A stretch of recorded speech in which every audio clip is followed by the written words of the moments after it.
मैं ज्योतिर्विद डॉक्टर गजेंद्राचार्य, प्रकाशक विशाल ज्योतिष कार्यालय 2030/3 बोध गया मठ बैजनाथा कमच्छा वाराणसी से यूट्यूब चैनल के माध्यम से अपने सभी सब्सक्राइबर लोग के लिए तथा संपूर्ण देशवासियों को ज्योतिष शास्त्र का विशेष ज्ञान प्राप्ति हेतु अपनी 26 रचनाओं में यह स्वर्णिम रचना बृहद ज्योतिष रहस्य है, जो कि 5151 पृष्ठों में शुद्ध हिंदी भाषा में 5 खंडों में विभक्त है।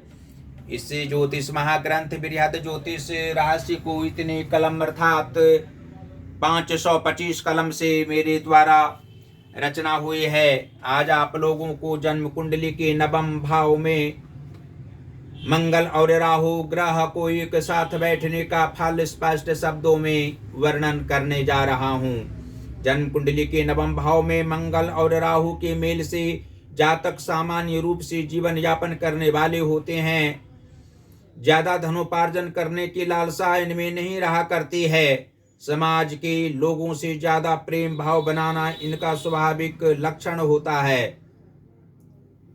एक साधारण जैसा आचरण इनका रहता है, फिर भी उच्च विचारों से युक्त सभी अवस्थाओं में रहा करते हैं।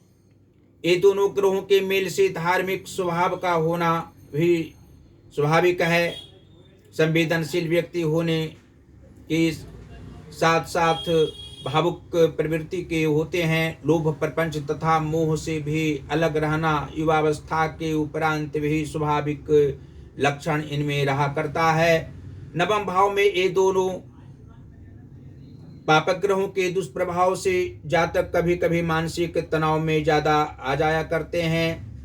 यदि किसी भी प्रकार का गोमेद 9.25 रत्ती का दाहिने हाथ की मध्यमा उंगली में दिन शनिवार या मंगलवार को उपवास रखकर जातक धारण करेंगे तो क्रोध अचानक जो विशेष रूप से राहु के कारण मध्यावस्था व वृद्धावस्था में आते हैं, इस उपाय से निश्चित ही निजात मिलेगा। उत्तरोत्तर काल में मानसिक कष्ट तथा शारीरिक कष्ट इस रत्न के प्रभाव से नहीं रहेगा। मन मस्तिष्क शांत रहा करेगा।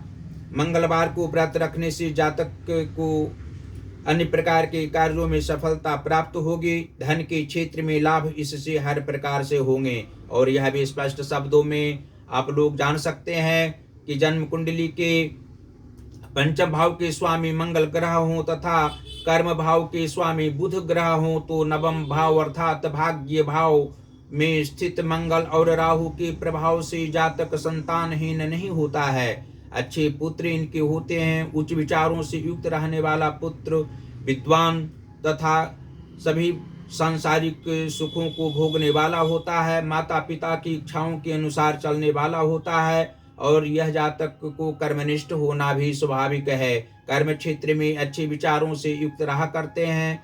मानसिक तनाव में भी प्रसन्न रहा करते हैं। अच्छे मित्र भी इनके होते हैं, जिसके कारण आत्मिक सुख की प्राप्ति भी ज्यादा कभी कभी हुआ करती है। और लाभ भाव के स्वामी मंगल ग्रह हों तथा चतुर्थ भाव के अर्थात मातृ व सुहृद सुख भाव के स्वामी गुरु बृहस्पति हों तो नवम भाव अर्थात भाग्य भाव में स्थित मंगल और राहु के प्रभाव से जातक लाभकारी कार्यों में ही हाथ बटाने वाले होते हैं। ये सोच समझकर कार्य करने वाले होते हैं। किसी की बातों में आकर कोई कार्य नहीं करना इनका स्वाभाविक लक्षण व गुण होता है। मातृ सुख अवश्य होता है। ये अपने माता पिता को आदर भाव करने वाले होते हैं। मानसिक तनाव में कम बोलना भी इनकी आदत होती है। और सप्तम भाव के स्वामी बुध ग्रह हों तथा लग्नेश गुरु बृहस्पति हों तो नवम भाव अर्थात भाग्य व धर्म भाव स्थित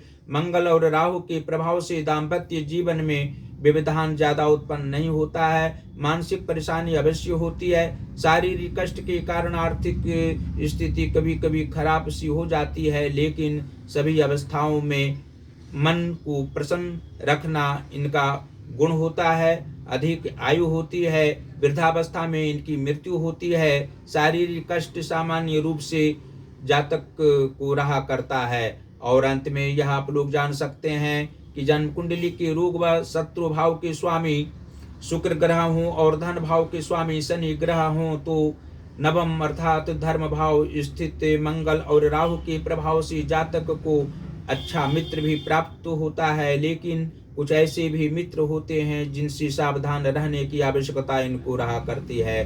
धन की कमी नहीं होती है, अपने कर्म के बल पर धन अर्जित करने वाले होते हैं। माता पिता की इच्छाओं का सम्मान सभी अवस्थाओं में करने वाले होते हैं।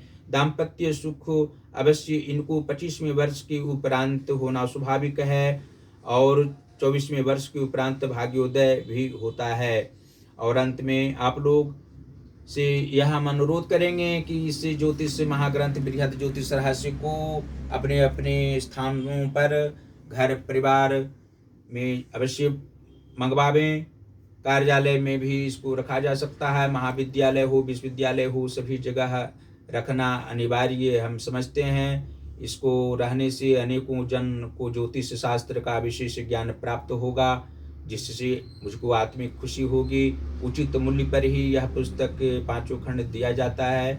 आप लोग हमसे अवश्य ही संपर्क करें और ज्योतिष महाज्ञान जो हमारा चैनल है उसको अवश्य आप लोग सब्सक्राइब करें और उसमें मोबाइल नंबर जो दिया हुआ है उसको देखकर अवश्य ही इस पुस्तक को आप लोग मंगवावें।